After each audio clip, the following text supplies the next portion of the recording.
La Sociedad Española de Radiodifusión presenta... Ser... ¡Viva la radio! Podcast. Siempre. 14 votes in favor, 0 vote against, 1 abstention.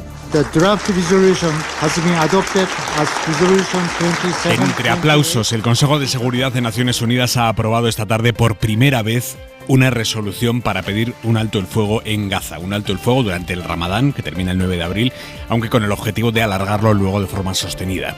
El texto exige también la liberación de todos los rehenes y Estados Unidos se ha abstenido. Podía haberlo vetado y no lo ha hecho. Esto es un cambio que ha enfurecido a Israel, que veremos si se da por aludido o ignora directamente la resolución del Consejo de Seguridad.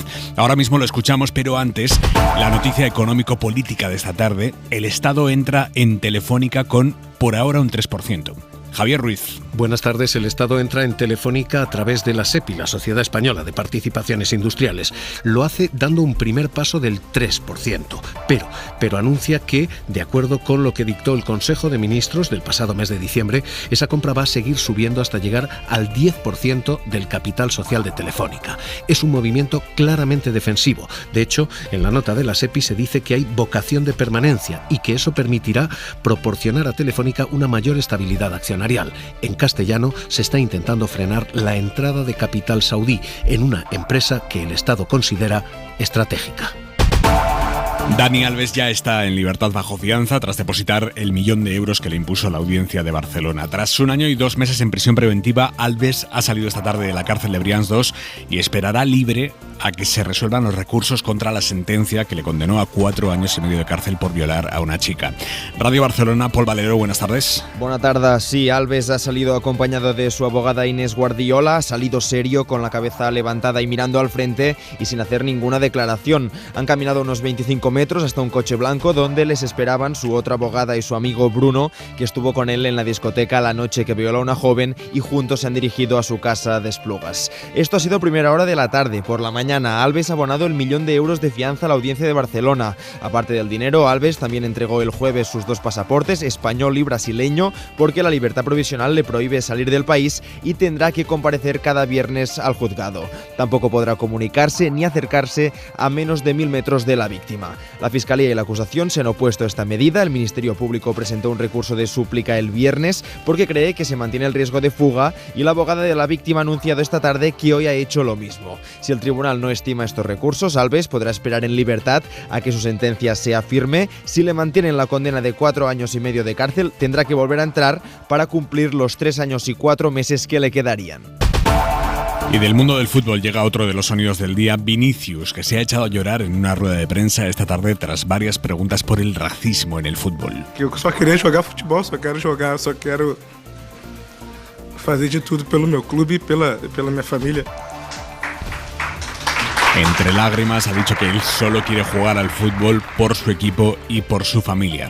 Tony López, buenas tardes. ¿Qué tal, Aymar? Muy buenas. Es la imagen del día, la de las lágrimas de Vinicius en la rueda de prensa previa a un partido precisamente con el simbolismo de la lucha contra el racismo. Mañana a las 9:30 en el Santiago Bernabéu, España juega contra Brasil, ese partido amistoso. Se acaban de hacer una foto, de hecho, en el césped del campo, escenificando esa lucha el propio Vini con Rodrigo y los españoles Lamine Yamal y Nico Williams. Para ese España-Brasil todavía quedan entradas, eso sí, la más barata, 70 euros. El tiempo, Natacha Payá. Buenas tardes. El frío ya se siente en casi todo el país. En lo que queda de día, las precipitaciones dejarán de ser tan intensas y se pausarán en la mitad occidental. En el noreste de la península continuarán siendo localmente fuertes en las próximas horas. Esta misma noche no se descartan heladas en la cordillera cantábrica y en el sistema central. Y para mañana, la Agencia Estatal de Meteorología ya ha dejado varios avisos por fuerte viento y por nevadas que se dejarán ver en amplias zonas de la península. Empieza ahora 25.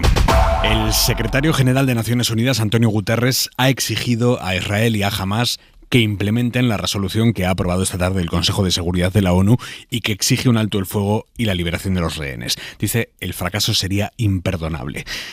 Aunque por ahora las señales que ha mandado Israel son sobre todo de enfado con Estados Unidos por haberse abstenido y por haber permitido así, con esa abstención, que se apruebe la resolución. Es la primera vez que Estados Unidos no usa su capacidad de veto para proteger a Israel.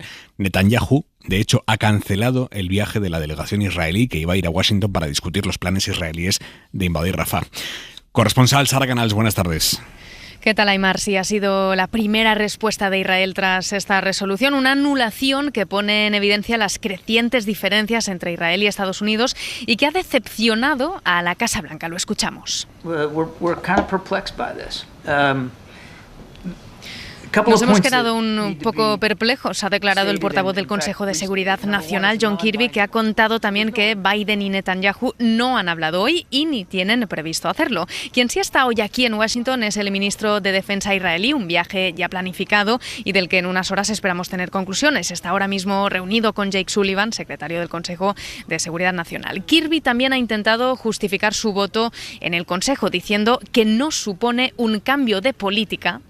Our vote does not, I repeat, does not represent a shift in our policy. Insisten que no está de acuerdo con todo lo que lleva el texto, como la falta de condena a Hamás, que la resolución no es vinculante, pero lo cierto, Aimar, es que a la práctica sí supone un cambio sustancial, que ha enfadado a Israel en un contexto de plenas negociaciones para un intercambio de rehenes y con mucha preocupación aquí en Washington por los planes de Netanyahu de invadir Rafah. Desde la Casa Blanca, Sara Canals, gracias. A vosotros. En España, el presidente Pedro Sánchez ha aplaudido la resolución salida del Consejo de Seguridad. Dice que es imperativo que el texto se cumpla y que se permita el acceso de ayuda humanitaria a la franja. Además, dice, la materialización de los dos estados, que coexistan en paz y seguridad, es la única solución realista y viable. Precisamente la intención de Sánchez de reconocer el Estado palestino le ha costado nuevas críticas desde Israel. Isabel Villar. Críticas a Sánchez y a los gobiernos de Malta, Eslovenia e Irlanda, que firmaron la semana pasada junto a España una declaración en la que se comprometen a dar este reconocimiento. Hoy el Ministerio de Exteriores israelí dice que eso constituye una recompensa al terrorismo. El reconocimiento de un Estado palestino tras la masacre del 7 de octubre envía un mensaje a Hamás en el sentido de que los ataques terroristas contra israelíes serán correspondidos con gestos hacia los palestinos, dice ese comunicado. Y en Rusia han mandado a prisión preventiva a 4 de los detenidos por la masacre del viernes en una sala de conciertos donde fueron asesinadas 137 personas. Los 4 han comparecido hoy ante la justicia con evidentes signos de haber sido torturados, con golpes. Uno tenía la oreja cortada, otro estaba en silla de ruedas, ha sido incapaz de abrir los ojos. Putin acaba de admitir que los atacantes fueron islamistas radicales, pero insiste en que esto beneficia a Ucrania. Victoria García, buenas tardes. Hola, Aimar, buenas tardes. Esos 4 detenidos son islamistas tayikos radicalizados en los 2 últimos años en Irak y Turquía, reclutados por Afganistán, que formaban parte del comando que atentó en ese anfiteatro de Moscú. El presidente Vladimir Putin, reconociendo la autoría de los extremistas, seguía apuntando a Ucrania. Son profesionales bien entrenados, islamistas radicales de ideología, sí, pero ¿quién los mandó? ¿Quién se beneficia de eso? Esto forma parte de la campaña de Ucrania contra Rusia. Añade el presidente que ¿por qué pone tanto énfasis Estados Unidos en exculpar a Ucrania? Esa sospecha es la que él tiene. Los 4 detenidos que han comparecido hoy ante el juez con signos de violencia, como dices, no han podido conseguir ni un abogado ruso que los defienda. Esta tarde el Comité de Instrucción de Rusia ha ordenado el arresto de otras 3 personas, un padre y 2 hijos dueños del coche con el que huyeron los atacantes. Hora 25. Aimar Bretos. El juez de la Audiencia Nacional, Santiago Pedraz, se ha echado atrás hoy y ya no obligará a bloquear Telegram, que para entendernos todos es un servicio de mensajes muy parecido a WhatsApp. Quienes usan Telegram dirán que no se parece. Bueno, en la práctica es algo muy parecido a WhatsApp. El propio Pedraz ha reconocido hoy que no era proporcional la decisión que él mismo tomó el viernes de ordenar el bloqueo de Telegram tras las demandas de varios operadores que estaban viendo cómo a través de Telegram se vulneran sus derechos de autor. Es muy llamativo porque ese mismo juez, Santiago Pedraz, escribía el viernes en su auto, en el auto de bloqueo de Telegram, escribía: es una medida idónea y proporcional.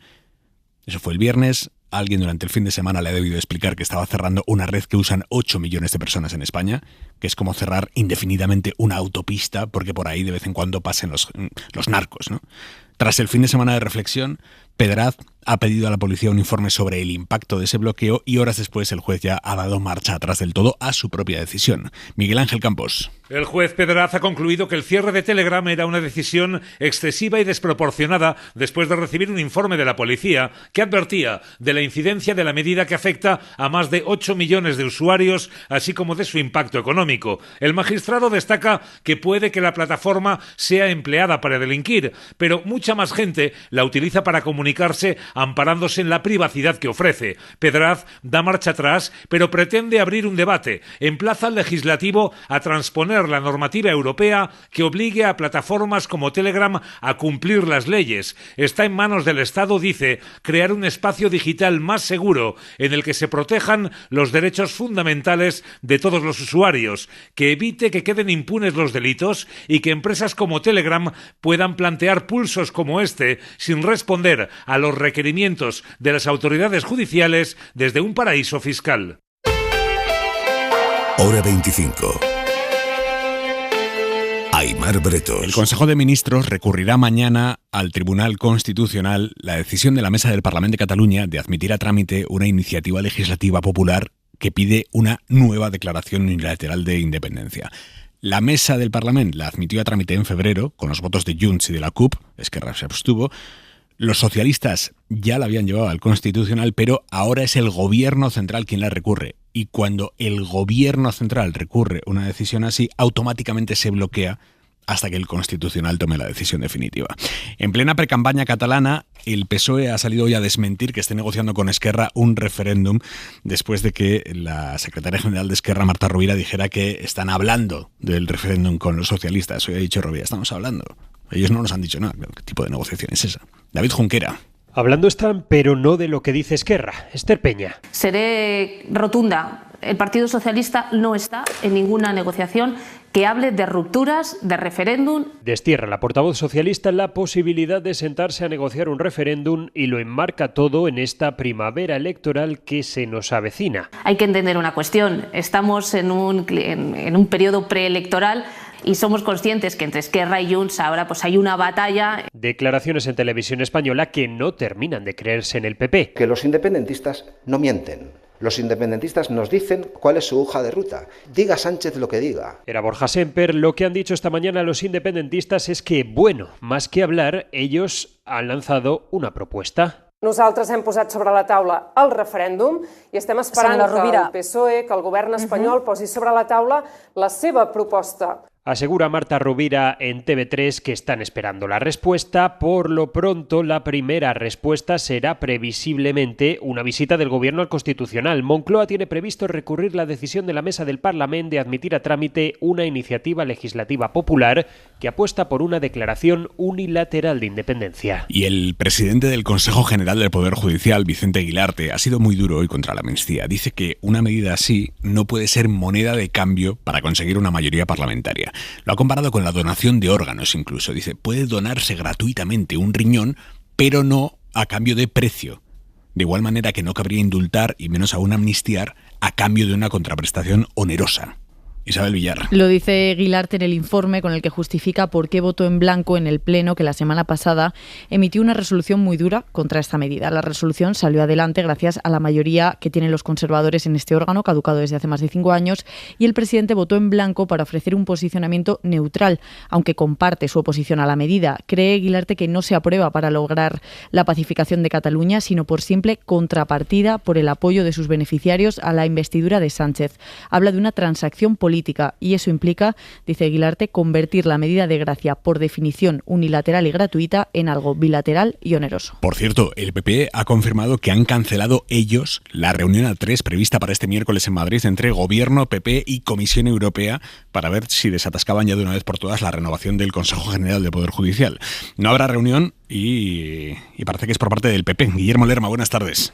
¿Qué tal, Aimar? Buenas tardes. El retraso deja en el aire la negociación porque esta semana se cumple el plazo de 2 meses que el comisario de Justicia se dio para lograr un acuerdo entre los dos partidos. En abril, Reinders tendrá que dejar su cargo para formalizar su candidatura a la Secretaría General del Consejo de Europa. El PP pidió la semana pasada posponer el encuentro previsto para este miércoles, aunque esta mañana el portavoz Borja Semper, ante la prensa, decía desconocer los motivos por los que se desconvocaba ese encuentro.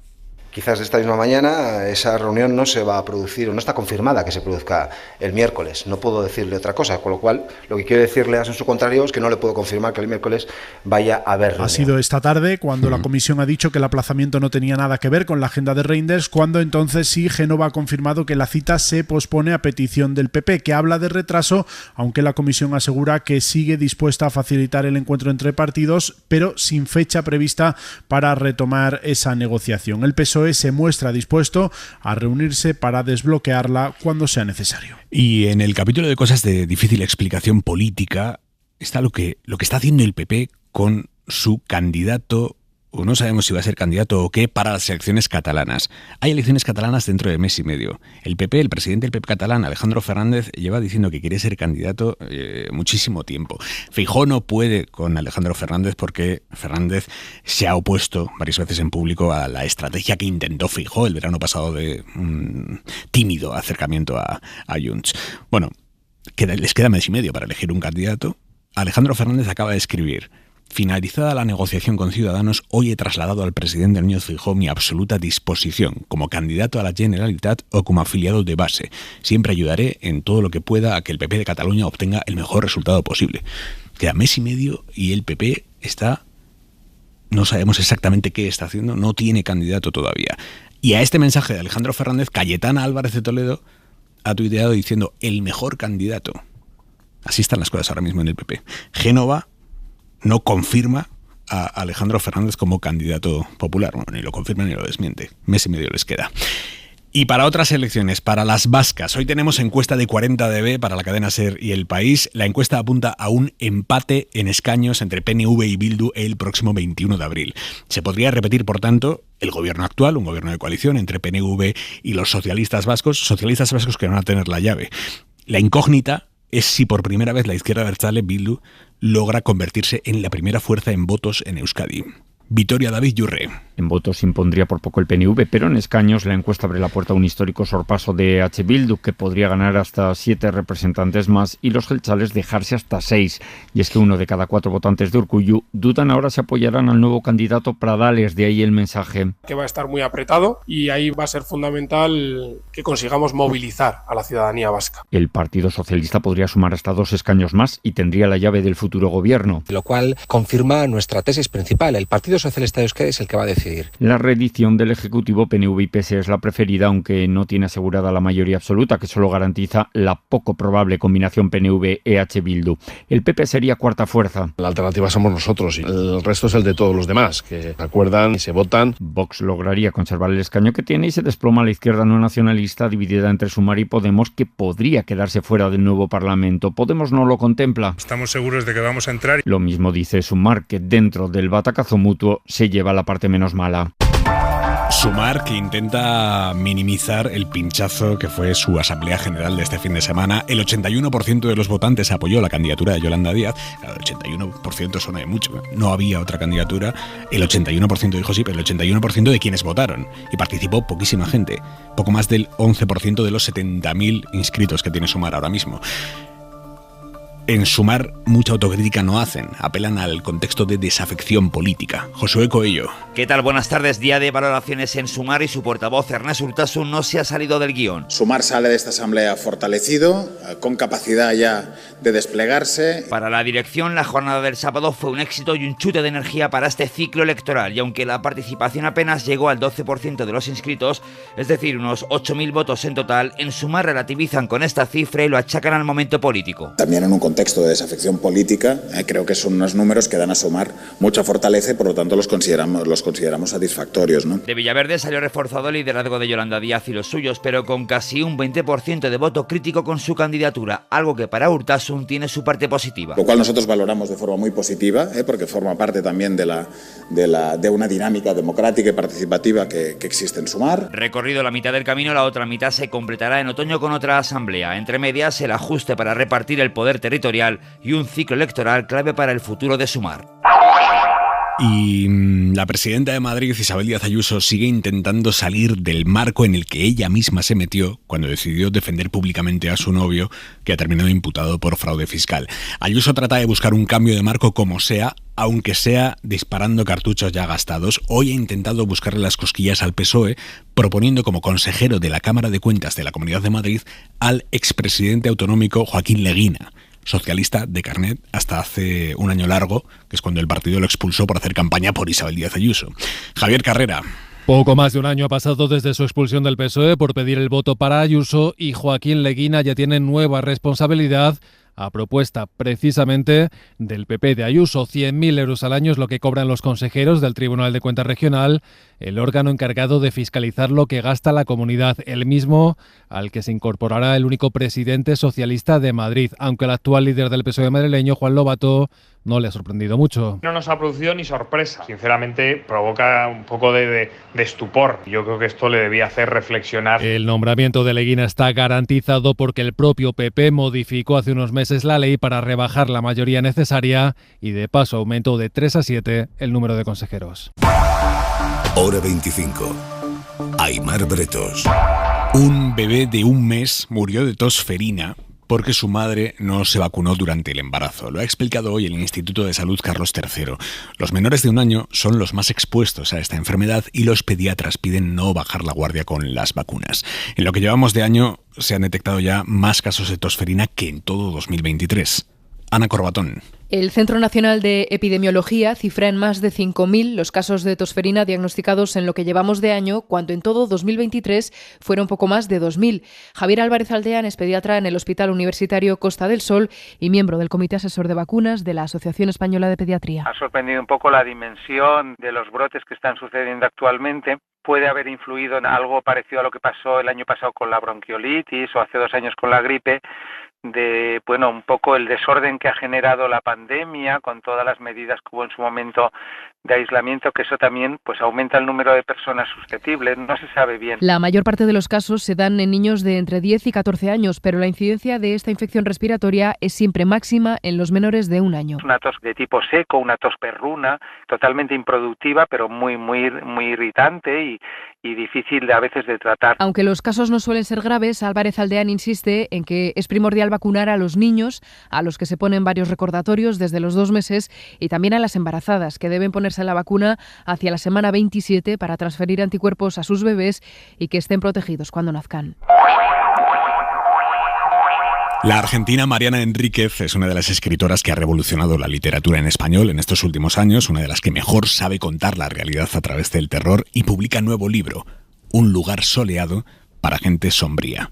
Raquel García ha hablado con ella. Terror a través de lo cotidiano, de la crítica social, de lo político. La escritora argentina Mariana Enríquez vuelve a golpearnos con su último libro de relatos, Un lugar soleado para gente sombría. 12 cuentos de terror llenos de fantasmas, los personales, como la vejez, el paso del tiempo, la enfermedad mental, y los fantasmas sociales. Argentina es un gran fantasma, es la repetición infinita de la crisis y los problemas, nos dice la autora, con la que conversamos de la situación que vive el país cuando se acaban de cumplir 100 días del gobierno de Milei. No comparto el voto, yo no lo hubiese votado y no me gusta su gobierno, pero entiendo la reacción de Máxima, como decir, necesitamos un cambio en serio, este señor nos garantiza borrón y cuenta nueva. Después lo que significa el borrón y cuenta nueva, una cosa es esto, estamos volviendo de vuelta a la realidad y la ficción. Lo que significa cuando uno se imagina borrón y cuenta nueva es una cosa, y lo que pasa después con el borrón y cuenta nueva es otra. Mariana Enríquez nos invita a afrontar nuestros propios miedos y a romper con las limitaciones que nos autoimponemos. Ese es el trabajo más difícil, asegura la escritora, no el que viene de fuera, sino el que nosotras mismas tenemos que hacer desde dentro. Para no perderte ningún episodio, síguenos en la aplicación o la web de la SER, Podium Podcast o tu plataforma de audio favorita.